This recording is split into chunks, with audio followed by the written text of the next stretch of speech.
ನಮಸ್ತೆ ರೈತ ಬಾಂಧವರೇ, ನಾವಿವತ್ತು ಬೇಲೂರು ಹತ್ರ ರಾಯಪುರದಲ್ಲಿದ್ದೀವಿ. ಇವತ್ತು ರವಿ RCN ಅವರಿಗೆ ನಾವು ಫ್ಲಾಟಲ್ಲಿದ್ದೀವಿ. ಇವತ್ತೊಂದು 400 ತಾಯಿ ಹೈಬ್ರಿಡ್ ಹಲಸಿನ ಗಿಡನ ನಮ್ಮ ಫ್ಲೋರಾಜಾ ಸಂಸ್ಥೆಯಿಂದ ಕೊಟ್ಟಿದ್ದೀವಿ. ಅವರು ಕೂಡ ಈ ಪ್ಲ್ಯಾನ್ನ ವಿಚಾರಿಸಿ ನಮ್ಮ ಎಕ್ಸಿಸ್ಟಿಂಗ್ ಕಸ್ಟಮರು ಫಾರ್ಮರ್ ಹತ್ರ ವಿಚಾರಿಸಿ ನಂಬರ್ ತಗೊಂಡು ಫೋನ್ ಮಾಡಿ ಕರೆದು ಲ್ಯಾಂಡೆಲ್ಲ ತೋರಿಸಿದ್ರು. ಪ್ಲ್ಯಾನೆಲ್ಲ ಹೇಳೋತಿ ಅವರಿಗೆ ಇಷ್ಟ ಆಗ್ಬಿಟ್ಟು ನಾವು ಮಾಡ್ತೀವಿ ಅಂತ ಕೇಳಿದ್ರು. ಆ ಲ್ಯಾಂಡೆಲ್ಲ ಚೆನ್ನಾಗಿ ರೆಡಿ ಮಾಡಿದ್ದಾರೆ. ಇವತ್ತು ನಾಟಿ ಮಾಡ್ತಾಯಿದ್ದಾರೆ. ಅವರು ಕೂಡ ನೆಕ್ಸ್ಟು ಏನು ಪ್ಲ್ಯಾನ್ ಮಾಡ್ಕೊಂಡಿದ್ದಾರೆ, ಈ ಪ್ಲ್ಯಾನ್ ಹೇಗೆ ಇಷ್ಟ ಆಯಿತು ನಮ್ಮ ಕಂಪ್ನಿದು ಅಂತ ಮಾತಾಡ್ಸೋಣ. ನಮಸ್ತೆ, ಕಂಗ್ರ್ಯಾಚುಲೇಷನ್ ಸರ್. ಇವತ್ತು ನಮ್ಮ ಸೊಸಿನ ನಾಟಿ ಮಾಡ್ತಾಯಿದ್ದಾರೆ. ಖಂಡಿತವಾಗ್ಲೂ ಬೈಬ್ಯಾಕ್ ಮಾಡ್ತೀವಿ. ನಿಮಗೆ ಮುಂದೆ 2.5 ವರ್ಷಕ್ಕೆ ಕಾಯಿ ಸ್ಟಾರ್ಟ್ ಆಗುತ್ತೆ. ನಾವು ಅವತ್ತಿನ ಕಾಯಿನ ಕಟಾವು ಮಾಡೋಕ್ಕೆ ನಾವು ಖಂಡಿತವಾಗ್ಲೂ ಬರ್ತೀವಿ. ಏನು ಅನಿಸುತ್ತೆ ಸರ್, ಇವತ್ತು ನಾಟಿ ಮಾಡ್ತಾಯಿದ್ದೀರಿ ವಾಣಿಜ್ಯ ಬೆಳೆ ಹಲಸು? ಇವತ್ತು ನಾನು ರಾಯಪುರ ಗ್ರಾಮದಲ್ಲಿ 1.5 ಎಕರೆ ಜಾಗದಲ್ಲಿ 400 ಗಿಡ ನಾಟಿ ಮಾಡ್ತಾಯಿದ್ದೀನಿ. ನನಗೆ ಸಖತ್ ಇಷ್ಟ ಆಯಿತು. ಇದ್ರ ಬಗ್ಗೆ ತಿಳ್ಕೊಂಡೆ.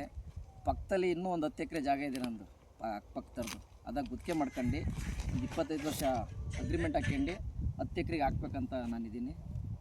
ನಮಸ್ತೆ ಸರ್. Congratulation sir. ಖಂಡಿತವಾಗ್ಲಿ ಮಾಡಿ. ನಾವು 10 ಎಕರೆಯಲ್ಲಿ 20 ಎಕರೆ ಆದರೂ ಪರವಾಗಿಲ್ಲ.